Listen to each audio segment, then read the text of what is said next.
Every time you use an internet search engine to find out information about a particular subject, you're doing research. To be more precise, you're doing secondary research. This kind of research also includes collecting information from reference sections of libraries and looking at statistical findings in trade books and journals. Here, the data already exists, and your aim is to analyze it according to the question you want answered. But what if the data that you need to analyze doesn't exist?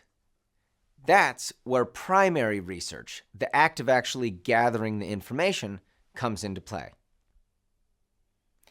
For example, let's say you work at a market research firm. Your task is to find out which part of a new cross-media advertising campaign has been mainly responsible for the sharp rise in sales of a particular product or service. Is the increase in sales because of the TV commercials, the magazine ads, the online ads, or some other media channel? There are a number of research methodologies you could use to find out the answer.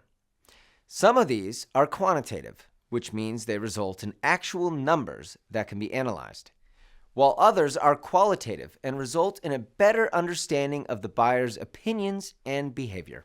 One quantitative methodology would be to conduct surveys in shops or other locations where the product is being sold. In these places, after someone has bought the product, you could ask them questions about the product's advertising campaign to find out how it factored in the purchase. Another quantitative methodology would be to create a survey questionnaire about the advertising campaign. The questionnaire could be given over the phone to members of the population segment that you're interested in, and it could focus on how often the different types of advertisements are seen and if they have succeeded in turning the interviewee into a buyer. A third methodology, qualitative this time, would be to organize an hour-long focus group about the entire advertising campaign. A focus group is usually made up of a group of about 8 to 12 people from the relevant demographic, guided by a moderator, the person in charge of the meeting, to answer questions that provide insight about the topic. In this case, what the successful parts of the advertising campaign are. In this way, research helps a company make informed decisions on the future direction of their product.